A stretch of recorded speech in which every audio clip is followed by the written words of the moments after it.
Welcome, everyone, to the Build Your Team show. I am your host, Atiba, and I have with me today Andy Crestodina from orbitmedia.com. Now, they're in the website building industry, and that's what they do. But let me just be honest, and I hope Andy doesn't mind me saying this right off the gate, but I did a little bit of digging in them and found out a little bit about them, and I've seen a ton of website development companies.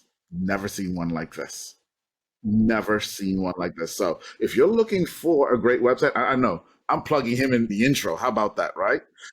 But if you're looking for a great website, check out Orbit Media. No joke, you won't be disappointed in that. And as always, we're brought to you by Client Attraction Pros, helping thought leaders make video marketing fun, easy, and painless.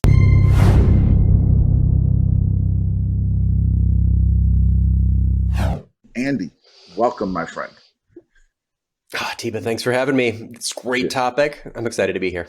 You're welcome. You're welcome. You guys know we do like the pre-show conversation and that type of thing. And in the pre-show conversation, sometimes we come up with some interesting topics. And I'm going to just jump right into this one. I'm going to go right into the deep end. And I told you I was going to go right into the deep end on this one. Okay. Because Sounds good. You told me that at some point in time, you hired an internet troll. By mistake, I'm assuming. But I gotta hear the story. Okay. So you're ready for it. We're just gonna go straight there. We'll go straight in. This is one of the more interesting kind of HR situations I've been in my life. Senior role, newish team, leadership for the team. And must be excellent communicator, capable manager, and subject matter expert. Someone I knew for a long time. This is a legit player. We can do this. This is a good fit. Kind of a high comp type role. On board, right? Hired. This person's here. Now, what happens next? Several weeks go by, doing good work. The teams are figuring out it's starting to gel. And then this is an SEO. So Atiba, you and I are both SEOs. Mm-hmm. And SEOs are a category where people are sort of defensive about their knowledge. Mm-hmm. It's a topic where they're kind of prone for like little fights to break out on social media. So that's exactly what happened. Probably in defense of their own knowledge, this person engaged in a debate that got nasty very quickly. And so I get a call one day from my old friend, high school friend and college roommate, co-founder. He calls me and says, yeah, this is what I'm reading in these social posts online. So it's during the day, this person was posting from their desk. Our company name is on their accounts, like in their bio. And it was horrific. It was the worst possible behavior you could imagine. It was disgusting. It was embarrassing. It was indefensible. How could you possibly have typed those words with your own hands? And it went on. It was just this long thread of these people just throwing dirt at each other on social media for no reason. For no reason at all. So it exposed immediately what you could tell was like an anger management issue, perhaps. It looked like a character issue. In what universe is this acceptable when you read through these things? Right. And if I started quoting it, you'd have to bleep them out. Like it was beyond the pale. And my partner was like kind of freaked out because he's like, dude, this is like your friend, right? Someone you've known forever. This is someone you respect. I don't know what we should do. I'm like, the answer is obvious. You can't really keep the person. It's immediate termination. Yeah. It's very clear cut. So he was relieved that I understood the gravity of this. And then the meeting actually got pretty easy, pretty quick, because even though we thought there might be like this big argument, this person was very understanding and like immediately understood, like, yeah, I get it. That was way too much. So I'll kind of tag out here. So the actual swinging of the axe on that last day was an easy thing because it was very well understood. So takeaway. It's not a perfect way to protect yourself, but we do not hire people without having someone on our team at least go through their social profiles. Mm-hmm. Sorry to say it. It's public. You should expect that as a job candidate, that the potential employer will go look through your social profiles just to see if there's anything weird, if the person's crazy, if the person's a bigot, if the person's a jerk, if the person is aligned with their philosophy is not yours. We're a B Corp. We're like social justice tree huggers over here. So we have zero tolerance, even with clients. Right. Like there's a no a-hole policy here. Anyway, So that was what we learned from it. And we will never again hire someone without at least taking a close look at their profiles just to confirm that the person is a cultural fit for the team. Yeah. And that's such a great point that I think it goes both ways. So number one, I won't hire anyone, and tell me if you feel this way, but I won't hire anyone who I can tell hasn't gone to our social profiles in the first place. Like you didn't even do your homework. Good point. Valid. Absolutely. Mm-hmm. Right. And we do also have someone on staff, and she calls herself the stalker. Every new person, she stalks them and figures out who they are before we bring them on board. So I'm completely with you. It's too risky not to. Hiring is expensive. It's a risk. It's time consuming. Mistakes will cost you a lot. That was a very expensive mistake. What happened that day? But so what can you do to mitigate the risk? You can look closely. And it's not time consuming. There's companies that'll do this for you. This is like the free, quick version of the background test. I like that you've got the person's like ethical stalker. But why would you? You're going to get a lot of information in an interview, but that person knows they're being interviewed. Right. Just go through, just scan through, and just see if this person looks like someone that your team would align with, because social media is public social interaction.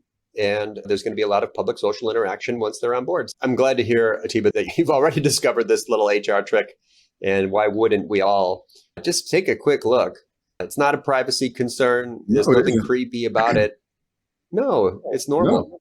No. It's a public Facebook, public Instagram, public LinkedIn page, public YouTube, or even TikTok, right? Yep. Absolutely. Absolutely. Civility. Let's look for evidence of civility, at least. Yes. And maturity, too. Let's not forget that Yep. one. As we lose that one, too. Not to say that there's like a purity test here for some political belief.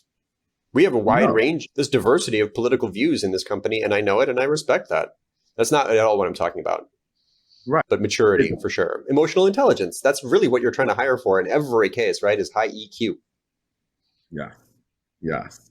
And that's a really great point again. And I'll come back to that near the end, the high EQ. I do want to tell people and talk a little bit about why I said that I love what your company does and how you guys build websites and some of the philosophy behind it. But getting back to the point where we were just now and talking about hiring for fit, right? And so we're on that path of talking about trying to figure out, is this person we're looking for or looking at going to fit in here? Are there any other tests, if you will, standards, considerations that you make when you're trying to figure out if this person fits? I think one of the mistakes that we all have to avoid in that moment is expanding your idea of the personality types that might fit. My concern is not just that we'll hire someone that's not a fit, but that we are too discerning and that we are disqualifying people who might be great. But let's say the role is open because there's an individual who's over capacity. We need more. We need another John. We need another Jane. Let's hire that. Let's clone this person. Not the right psychology, not the right approach. Right. Because then you're looking for someone who's exactly like someone that you have. You're not looking for a fit. You're looking for a clone. That's not going to work. Right. So my team is like, well, this person's very talented, excellent communicator, right? High EQ, good experience, evidence of success in multiple roles. But they haven't done this exactly. Fine. That's fine. We're not looking for someone who's done exactly the job. That would be weird because nobody's quite like, I thought we're a differentiated business here. We don't have the exact same process as everyone else. So I want to hire someone that's a fit. To your point, it's a fit, but not a clone. I think that there's a lot of advice about how to hire someone who's how to be discerning enough and to disqualify people who are not a fit. Make sure that we're considering diversity, the slate's diverse, and that we're being inclusive, and that we're not just trying to find someone who's like exactly like this perfect profile. Same with clients too, right? We disqualify clients who aren't a fit, but you have to really think broadly about that because there's all kinds of different people who work well together. So you want someone who's sincere, kind, clear communicator, good decision maker, someone who's has just good work ethic. Exactly how they do the job is not necessarily what you're trying to find in the candidate. They're going to go through onboarding, they're going to go through training, they're going to learn your way of doing things later, but expand the slate a little bit, and I think you'll find some real gems. Yeah, and that's great. I hope you guys hear this, and we've talked about this before on the channel. When you're expanding the slate, as Andy says there, Notice he didn't expand the slate in terms of what their technical knowledge is or what they're good at or what their job history is. He expanded the slate in terms of their personality, right? Mm-hmm. Their character. That's Mm-hmm. what you're looking for when we're talking about fit. That's what we're looking for. Right? And if you're just going out saying, well, like Andy said earlier, if they did the job, they're hired. That doesn't mean they're Mm-hmm. great. You could find someone that checks every box on your job. I was a recruiter in the 90s, Mm, and you get a job order, and then you're finding candidates.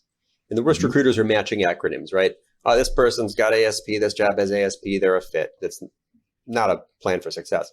But hiring managers still sometimes do that, right? It's like, here's our job order. It's got this number of years with these tools and Yeah. these types of projects.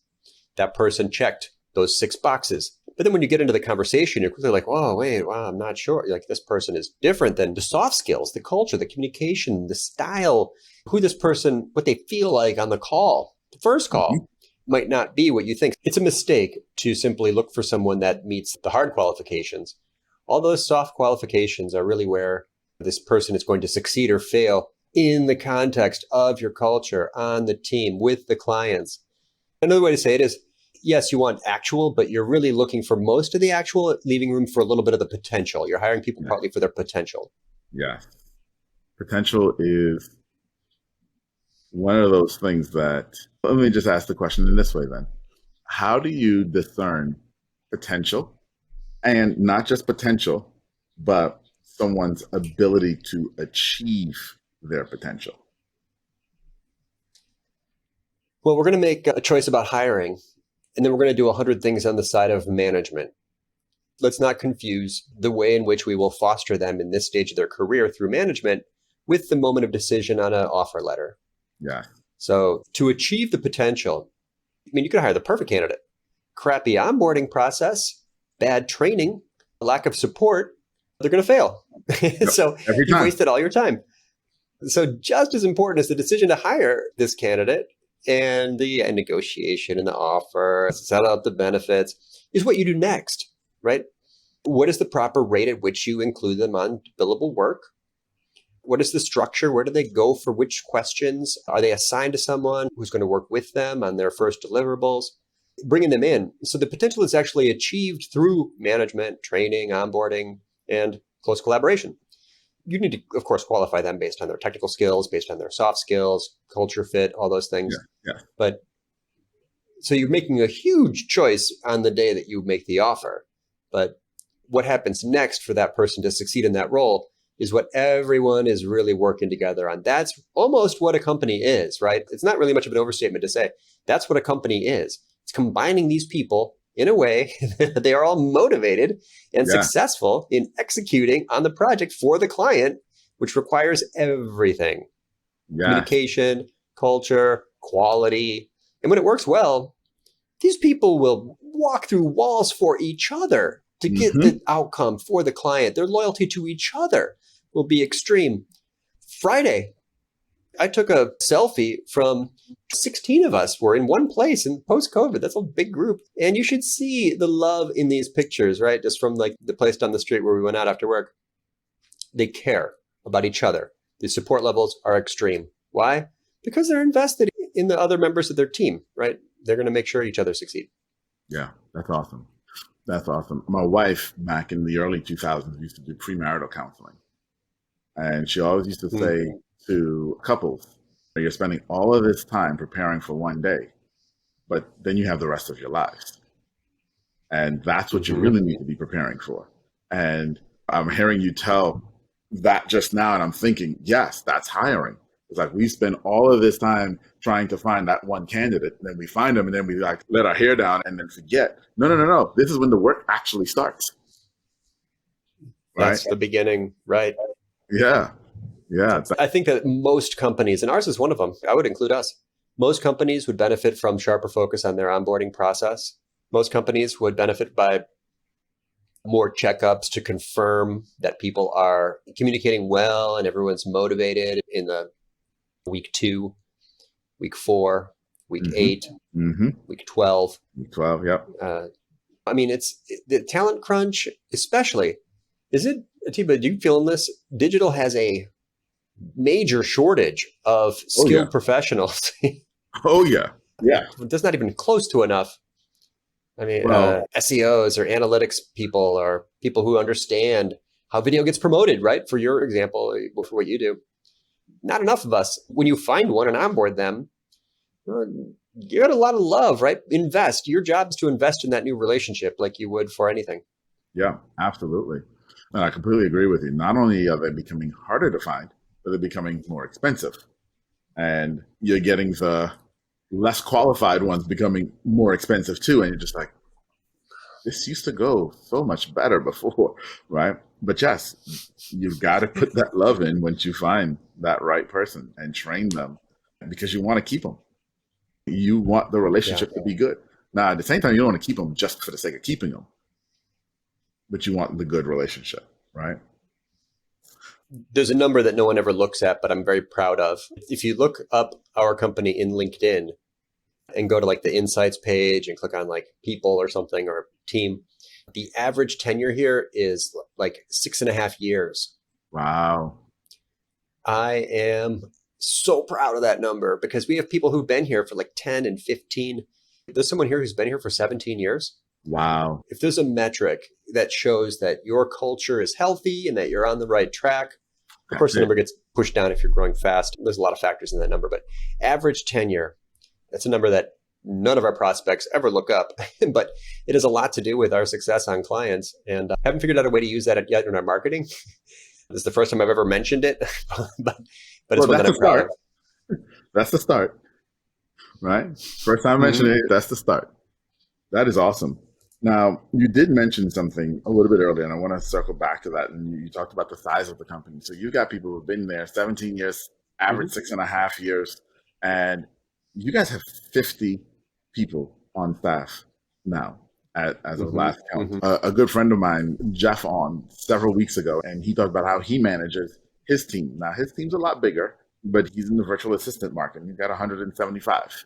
So it seems a little bit bigger, right? Wow. But yeah, I don't know how he sleeps. Great guy, though. But how do you manage a team of 50? I have the benefit of being a pretty weak manager myself. And that's helped me because once I recognized that weakness, I've found ways to make up for it by getting support and getting help.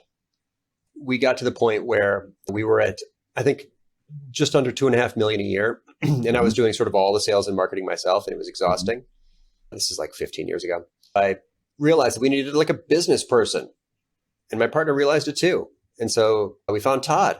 And Todd's a professional change management expert. He's an executive. He understands enough of the legal side, enough of the accounting side and finance. He restructured the company so that there's CEO, directors, and under those people are the managers of these separate teams. There's accountability. There is reporting on things like utilization and capacity. And we know tracking accounts receivable and the health of the business. We were just looking at cash. That's all we knew. We didn't know anything. I'm not a business guy. I'm a marketer. I'm a teacher. I'm a content marketer. I love to teach and I publish. I'm very effective in my role at marketing, but bad at the management side, not an executive. Weak business, basic business. Business is a separate skill. So that's how we do it. We have a CEO. The CEO has directors of each team. There's a plan B for all the roles. And those people are in charge of managing and motivating and tracking the rest of the teams. So you need software to do it. We use Teamwork. You need accurate time tracking, which is a cultural thing, very difficult to get everyone to track their time. You need to report on the right things so that you know the health of the business. You've got to watch your pipeline. There's a million little things, but it is done through professional managers and all that fit within an org structure that is designed to be flexible. It's designed to scale. I just basically came to terms with my own weaknesses and filled them by delegation and taking off hats. You said about 5 different points in there that we could spend an hour on each. We're not going to today. Great topics. This is good. The one that I want to really, really touch on is you recognized your own weaknesses and you got help. And as business owners, we oftentimes want to put the S on our chest and say, Mm-hmm. I'm Superman, I'm Wonder Woman, and I can do it all. And I've got to do it all because this is my business and I don't have any flaws. And I forget who it was. I just heard this yesterday. I heard someone say, starting in business and owning your own business is the best way to learn your flaws because business will Mm. surface all of your flaws quickly. So how did you get to that place? I mean, you said 15 years ago. I love that line. And I think sort of any partnership, I could say the same about marriage. Anytime that you're having high stakes communication with other people, you're going to quickly learn like what your gaps are and how you really sound and all the little areas in which you're ineffective. And you're going to see them laid out black and white.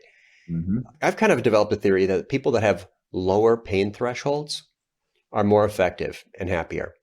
Because the higher your pain threshold, our culture is a little bit like, oh, I'm going to tough it out. You're like, I can do Right. this, and a bit of a martyr mentality. And I sort of had that.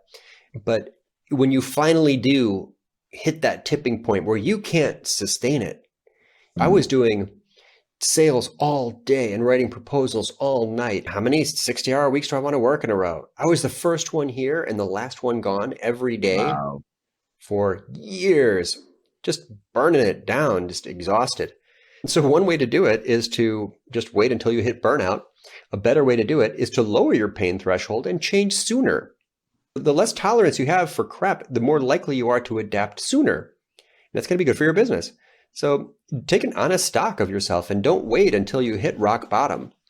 It was a bad time. It was a dark time for me, a tough time for the company to have gone through that, like maxing out of trying to do too much. So to do all the sales and all the marketing and a bunch of management and all the client service work, millions of dollars in business, and I'm in a critical role on way too many things. Just adapt sooner is my best tip. Be honest, define your role, do an org chart for what your company will look like in 2 or 3 years. Make sure that your role is not growing that whole time. Your role should be shrinking. You should be getting more focused. The Yes. biggest winners are the teams of specialists. What do you want to specialize in? Do that. Don't do the other stuff. That's going to make an enormous difference. Those are the businesses that can scale. Yes. That is brilliant. That is brilliant. And it reminds me of something that Alex Hormozy says in his book, $100 Million Offers. I don't know if you've read that one. He says this because he's talking about that exact same point that we're talking about right now, where failure is imminent. And the thing about it is, if you're flying a plane and the engine goes out at altitude, you know failure is imminent, right? And you may try to do a whole bunch of stuff all the way down until you crash. And it's the same thing in life and in business. But sometimes we just ignore the fact that the engine went out, right? And Alex said in the book, it struck me. I was working out when I heard this months and months ago, and I go back and I listen to it all the time because it struck me. He says, if you're at that place where you say, I only need one more, failure is imminent. I only need one more employee. I only need one more client. I only need one more week. Because it's never true.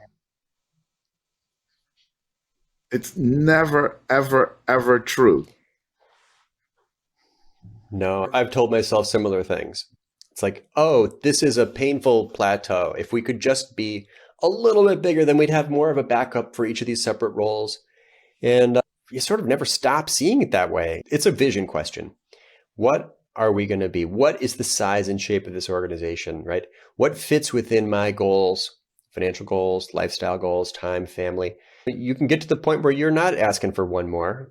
Some of the happiest people I know are just kind of like, this is what I do. I love it. I do it well. This is what my team does. They love it. They do it well. And those are some of the businesses that I admire look a lot like that. Yeah. Yeah, me too. So, man, this is good.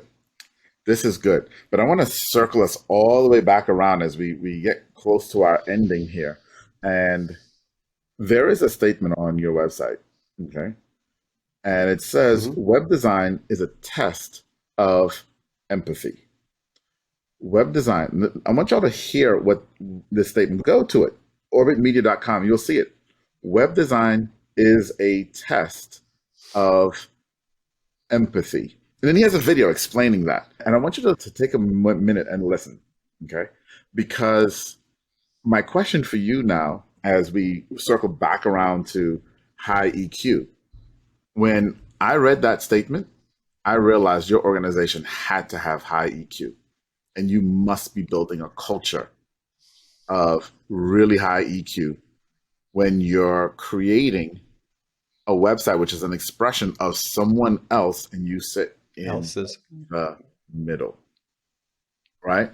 So tell us a little bit about that and Orbit Media. Well, there's a true story in the life of every visitor to every web page. Start there. There are people on your website now. What brought them there? What are their information needs?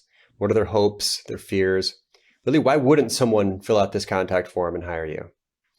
If you don't know that, if you don't know why someone doesn't buy, if you don't know the biggest anxieties that they might have, right? It's like video. I'm just going to make it up. I don't want to be that exposed. I don't want my face on stuff. Got to address that. It sounds expensive. I don't know. It's a big investment. I'm worried it's going to be like a blank check. When does it end? You got to address that. Yeah. I want to be like these famous Instagrammers.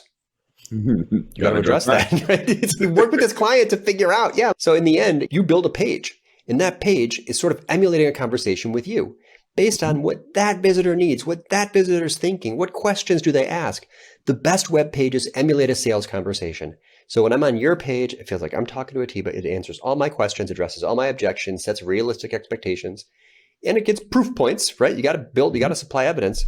But that's what a good page does. It's not at all what I want to say, right? I can make web pages. It's very easy. Yes. It's very easy to just make a page that says what I want to say, but that's not what performs in digital. There's a true story in the life of your visitor. You are only going to succeed to the extent that you understand that story in their life and that you construct a visual hierarchy, that's design, and a series of messages, right? That's your positioning, that align with what they need in that moment. And when it works well, the visitor's like, oh, I got it. Spoke to me, made sense. Some of it was a bit unexpected, but a lot of it was what I came to see if it's a fit. And yeah, I think I'll have a quick conversation. Let's just reach out. That is where, and the conversion rate is the scorecard on this empathy test. But that's what web design really is and should be, right? No one goes to a website to hear what you want to say about yourself. They go to a website mostly to disqualify it as a possible option because they know there's so many options. But in the end, they're going to decide, like, can this company, person, service provider, vendor, partner, can they help me specifically? People don't care that much about brands. People care a whole lot about their own needs. So stay focused on them and you'll get far, far better results. That's fantastic. And that's exactly what web design as a test of empathy says. And for somebody who's been in this industry, I've had the pleasure. I wrote my first search engine in 1996. So I've been in this industry a long time. A long time. I can tell you, I've seen a ton of web design companies. I've worked with a ton of web design companies. As a matter of fact, for over 10 years, all of our work came through web design companies and helping them. So I've had tons of experience with them. And you're the first that I've ever seen that truly got that. A lot of people say it. Thanks for that. I appreciate that. And I'm grateful for the encouraging words. We have to keep getting it, though, every time for every client. So you got to love this job or don't do it. You're in the wrong business. If you don't love the intersection between creative and technical, art and science, if you don't love service and people, if you don't love learning about a new audience and learning about a new offer, a new product, a service, you're in the wrong business. You got to love people, science, and art to do this job well. Well, and clearly you found, 6.5 years of longevity. You found people who want to be here with you and do this with your clients. And so that is wonderful. And guys, if you've watched my episodes, I don't pitch anyone, and I'm pitching Andy. And listen, we just met. I appreciate it. True talk. We just met, but in my experience of going through and seeing, I understand where this company's coming from. So if you are in need of a website, talk to Andy. You're too kind, Rati, but thank you for that. You're welcome, my friend. So tell everybody, what's the best way to reach out to you and Orbit Media. Well, you and I met on LinkedIn. I mean, LinkedIn's a great way. I have it set up right now where there's like a follow button, but if you go to more, you can find the connect button. Don't hesitate. Just click the connect button. Would happy to help anybody however I can, conversation on any topic.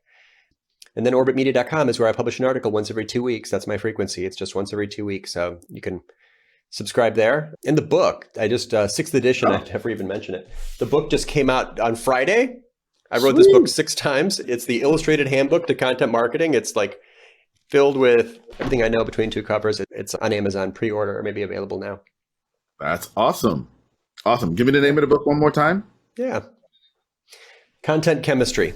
Content Chemistry. Go to Amazon and find that. Andy, thank you so much for being here, my friend. It's been an absolute pleasure to have you. And we got to do it again. Pleasure was mine.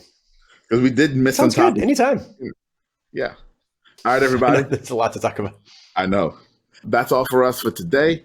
But go to Amazon, get the book. If you need a website, find Andy on LinkedIn or orbitmedia.com. Read some of his great articles.